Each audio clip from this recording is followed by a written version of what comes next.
Welcome to Community Inspired, a podcast that explores the ideas and innovations shaping where and how we live. Brought to you by FivePoint, this podcast celebrates the Santa Clarita Valley and the people who make up the fabric of this incredibly special community. I'm your host, Kelly Nishimoto. Here in Santa Clarita Valley, sustainability is much more than a buzzword. It's a way of life. Our community is known for our commitment to conserving our natural resources, protecting our environment, and planning for a resilient future. That includes preserving our natural habitat and open spaces, embracing renewable energy, and reducing greenhouse gas emissions to fight climate change. In doing so, we make sure future generations inherit a healthy and livable planet. We're joined by an insightful group of leaders today to discuss how they're helping the Santa Clarita Valley live and work more sustainably, and to share thoughts on how all of us can live more sustainably in our own lives. We're joined today by Jonathan Parfrey, founder and executive director of Climate Resolve, Anna Fonseca, president and CEO of Logix, and Matt Carpenter, FivePoint senior VP of Environmental Resources. Welcome, guys. Hello. Welcome. Okay, so let's kick this off by discussing what it means to live sustainably and why it's so important. So I like to live sustainably because it just feels better. And I think it's a healthier lifestyle. And I'm a father, I'm a grandfather. I really like the idea that my time on earth isn't going to be a burden to that of my children and grandchildren. And so that's a good thing, and I actually think it makes you healthier to get out there on your bike and to walk around and to greet your neighbors. I think it makes for a better community. So if we're all atomized in our cars and we're just going from one place to the other and hardly interacting with other folks, I think there's a better way of living than that. Anna? Yeah, I would absolutely agree with you. I think it's really about making the right choices every single day so that we can minimize our footprint. Yeah, I would echo that, you know, we live in a place that has a limited number of resources. And, you know, up until now, we've exhausted a lot of those resources. So minimizing the footprint, using less resources, sets us up for a more sustainable future so that those resources are there for generations to come. Jonathan, could you tell us a little bit about Climate Resolve and what inspired you to start it and what your mission is? Sure. Well, our organization looks at severe weather events, and we're trying to help people deal with that. So we focused in mainly on heat waves and trying to protect people from that. Most people don't know this, but heat waves are responsible for injuring and even killing more people than floods, tornadoes, hurricanes, and wildfires combined. So we have a bunch of cooling programs in Los Angeles. So there's like innovative, smart ideas, whether they're cool roofs, cool walls, cool pavements, whether it's cool bus shelters. There are things that we can actually do to protect ourselves during severe heat waves. Our organization also works on wildfires and trying to get the right things in place to protect homes and communities. And there are things that we can do. So we feel that even though we are facing more severe weather, there are things that we can do that protects ourselves, and we can even go upstream and make sure that we're doing even a better job. Now, Anna, I know that Logix is heavily involved in this subject, but first I want you to tell our listeners what Logix does exactly and what inspired you to lead the company. Thanks, Kelly. We're the largest credit union headquartered in Los Angeles County, the only credit union headquartered here in Santa Clarita Valley, and we're among the top 30 in terms of asset size in the nation. So I've been with Logix for over 30 years, and I was honored to become CEO in 2019. And what inspired me then and continues to inspire me now is the opportunity to lead an organization that's deeply rooted in service. So our mission is to help our members thrive. And while our core focus is on financial wellness, I believe that thriving extends beyond money. It includes supporting our members' families, all the communities that we serve, and the environments that our members live in. Okay, now how have you integrated clean energy and environmentally friendly practices into your Santa Clarita headquarters and your overall operations? We're a huge EV, electric vehicle lender in the region. And since those kinds of cars can carry higher upfront costs, we offer very competitive financing to make that switch more accessible. In our HQ, we try to make that as sustainable as possible. So we moved into our headquarters at the Valencia Commerce Center in 2021, and we installed 36 EV charging stations in our garage, and those were donated by FivePoint. And so we're giving 163 employees free access to those charging stations because they all drive EV vehicles. And so to date, that is the equivalent of planting over 9,800 trees and letting them grow for over a decade due to the reduction in greenhouse gas emissions. We also have water refill stations inside the building.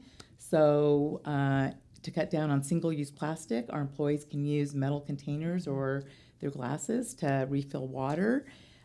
Solar power, we have an array of over 2,000 solar panels that help offset our energy use by about 50%. So we're powering, half of our building, or half of our power is provided through solar. We have LED lighting throughout the building. We have a cool roof. Our landscaping is drought tolerant, and of course we comply with all the trash recycling rules. So essentially we're just trying to reduce our footprint, and that is helping us with retaining and attracting talent in addition to reducing costs, which in turn helps us provide more value to our members. I love that everything is helping the earth. Matt, can you tell us about FivePoint's overall commitment to sustainability? Sure. Well, I think our commitment to sustainability started when we started building Valencia in the mid-'60s. We planned a community that was really focused on mobility and in a pedestrian and bicycle type environment. So I think we were doing that part of sustainability before it was really a thing.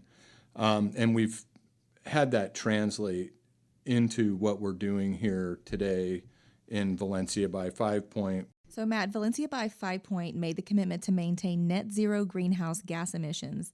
How did that come to be, and how are you accomplishing that goal? So we were already planning to be highly sustainable.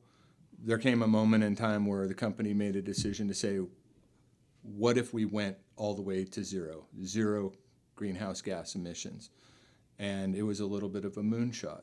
And we had to put a lot of smart people in the room to figure out how to do that. And to do that, that requires taking a lot of big leaps, including how you handle energy in the built environment, adding renewable energy resources to that to power that, such that every building that we have on site is net zero energy, meaning it creates the equivalent or more energy than it uses over the course of a year, which is a really big leap.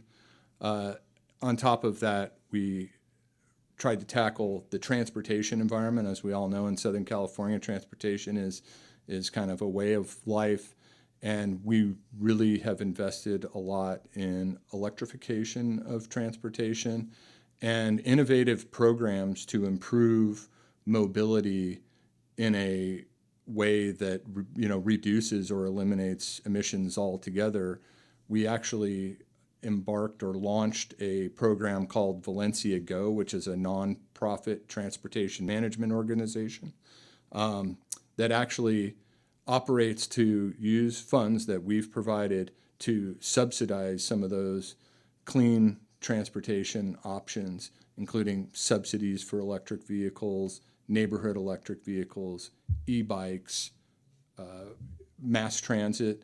We have a whole subsidy program for transit coming through our businesses and some of our lower income portions of our community.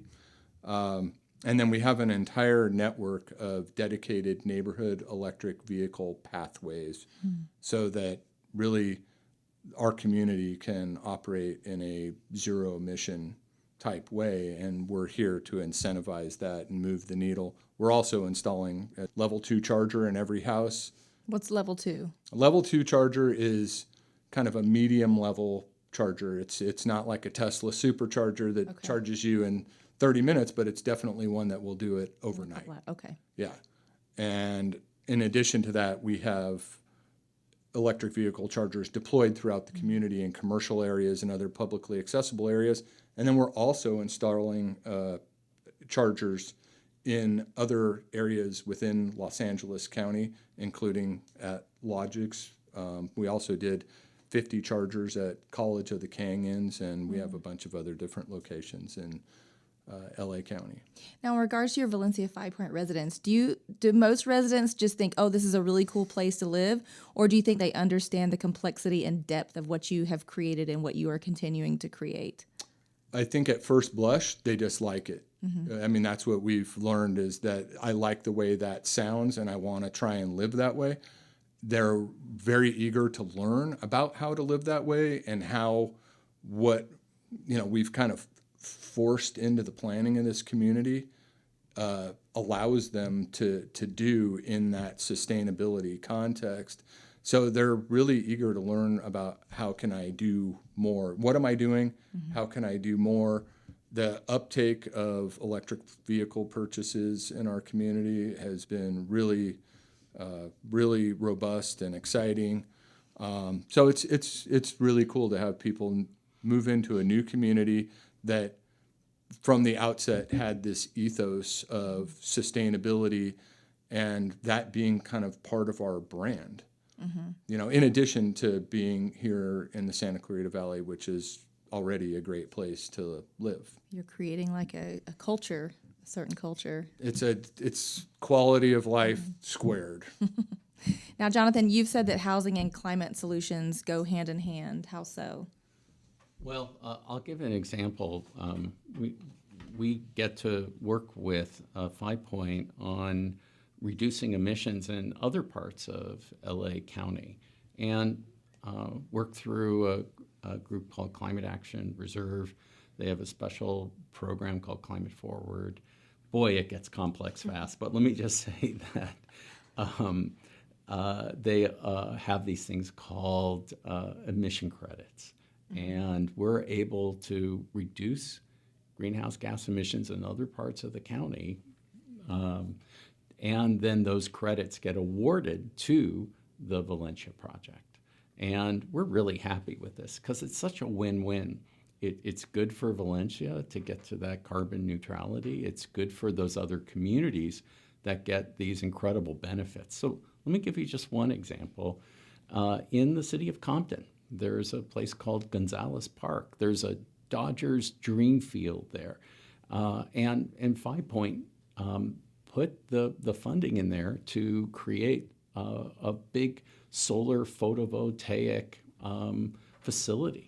So there's a carport with photovoltaics on top of it. There's a fire station with photovoltaics. So that goes into the city of Compton that runs that park. And now they don't have to burn natural gas to produce electricity for the city because it's being done courtesy of FivePoint as a way of reaching that carbon neutrality. It's an exciting project. We've done similar projects in different parts of the county. Let's say there's a homeowner who qualifies for photovoltaics on their roof through a state program, but their roof is so junky that you can't put the PV on top of it. And so we work with a youth workforce group that helps put that roof on top of that home and then puts the solar on top. So you're doing all of these great co-benefits of training young people on solar installation, of providing a person who couldn't afford to have a decent roof to have a decent roof. And by the way, they're cool roofs. And in some of them, there are these things called smog-eating shingles, where it takes nitrogen oxide, which is the precursor to ozone, out of the air. And it also reflects sunlight into space. So there's all of these amazing co-benefits of working with FivePoint to get to these good goals. So I just wanted to say that you can do housing and do the right thing on climate at the same time. Now, Anna, from a business perspective, why should business in general embrace sustainability, and why does that make good business sense? It makes sense on a lot of levels, Kelly. First of all, the obvious is the cost efficiency and just lower operating expenses. So like I said at the beginning, Our mission is to help our members thrive and to provide value to them. And so by minimizing our use of energy, water, and other raw materials, we're lowering our utility bills and we're reducing spending so that we can spend that money instead on providing our members lower cost loans and higher earning deposits. We think it also enhances our reputation and member loyalty. These days, we think consumers are shopping with conscience more than ever, and so they tend to research before making decisions, and considering a company's environmental and social impact are, sometimes major factors. And so we're taking that into consideration. So strong sustainability practices are often viewed more favorably, and we want our members to be proud knowing that they bank with a financial institution that cares about the world that we all live in. And last, and this is really important, in an environment where there's so much competition for talent. So we want to attract the best talent, and we want to boost employee morale. And so we feel that many employees, especially the younger generations, are looking for purpose-driven work, and they want to work for a company that is aligned with their values. And so a strong commitment to sustainability can significantly enhance a company's appeal. And similar to consumers, employees who are proud of their company's environmental efforts are often more engaged and motivated. It's important to look toward the future and what can be done, and then go out and actually do it is something I'm really proud of being part of. I was here at the inception of this sustainability commitment that we embarked on in 2016 when I first met Jonathan, and where we are today in 2025, where we have over 3,000 people living in this community embracing the sustainability. And I'm starting to think about what's next, because we're not going to just stop there. One of the things that we're doing right now that kind of tears off of what Jonathan was talking about is we have a small livestock program that is specifically geared for habitat enhancement purposes, to bring nativeness back to the natural environment that we manage. We're not using weed whippers anymore. We're using goats and sheep. That's so cool. And it's pretty exciting. Yeah. It's really funny when I see on the social platforms, they're like, why was there the hundreds of goats on this hillside? And so some people don't know that yet. I just learned that a few years ago, but I think that's one of the coolest things ever, because like you said, you don't have to use the weed whackers anymore, but it's also really cool for people to see. You're driving by and you get that visual, and it's just like another connection with nature, that nature can take care of itself when you use it the right way. The tribe that actually historically occupied these lands have a tribal office close by. They're called the Fernandinho Tatavian Band of Mission Indians. And we have the honor of working with them on a number of projects. Great people, and they're starting up a conservation corps as part of their ongoing efforts. And this is a way of getting young people involved, of giving them new skills on landscape maintenance, things like that. And I could imagine, and one of the things that we're teaching them about is carbon credits. It's a whole course that we're giving to the tribe right now. And wouldn't it be amazing if the tribe can engage in greening parts of the Santa Clarita Valley and be able to make a small profit from that, because they're able to draw down some of the carbon dioxide in the atmosphere and then sequester that in the soils of the Santa Clarita Valley. I think that's like a win-win-win for everybody. And it speaks to the history of the place that we're also able to honor it. At FivePoint, we've been working with the Fernandinho Tataviam for about 20 years now. And we've been working with them a lot on habitat projects and things of that sort. But that's kind of what fits into the evolution of like what's next. We're a partner with them. They're part of what's next, and we'll figure out what the next thing is. This question is to everyone. What is the importance of collaboration in sustainability? I mean, this is about leadership, right?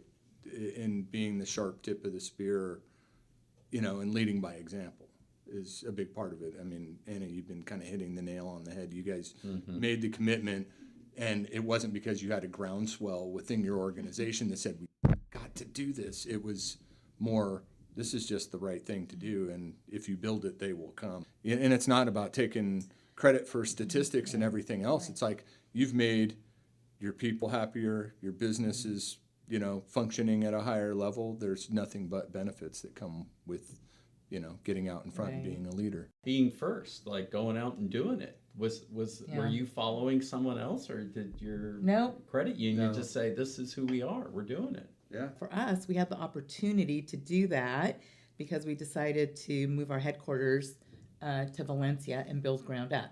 So we were inspired by FivePoint's commitment to zero emissions and getting the EV chargers, adding solar. We had the opportunity to add the hydration stations and do all these other things, and then tying it into the business.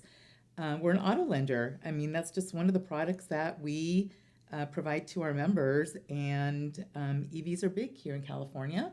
And by providing significant value on those rates and other benefits that we provide with our products, we just made it an imperative to do a lot of EV loans. And like I said, we ended up inspiring our employees to buy EVs. In fact, one thing I hadn't mentioned yet is we have an employee EV discount program. So for it started out with electric vehicles, but now we include hybrids as well. Employees get a very low loan rate if they purchase an EV vehicle. So that inspires them, not only to get an EV, but they're saving money on gas. They can charge at our office for free. It makes them want to come into the office to collaborate with their teammates. And now they have to come extra early to ensure their spot at a charger. Yeah, somehow it's working out with all the spots. We haven't had any battles yet for those spots. In our situation, every single project we work on is done in partnership with others, every single one. So I mentioned the group Grid Alternatives. They're an amazing nonprofit. They hire from low-income communities, teach young people how to do roofing, but also how to do photovoltaic installation, how to become electricians. One of the other big nonprofits is the Dodgers Foundation. Work closely with them to make things happen. It's a really good story. You don't get anything done unless there's those relationships where there's respect and there's cooperation. Now, are you going to agree on 100% of everything with everybody? No. No. But you know what? That's okay. In fact, I think that's the way it should be, that we have these respectful relationships where we know we can make real progress together, and we shouldn't be afraid of jumping in and getting it done. Thank you guys for joining us, and that's all for this episode. Thank you to Jonathan, Anna, and Matt, and to all of you who are tuning in. We have more great conversations coming up on the next episode of Community Inspired, so stay tuned.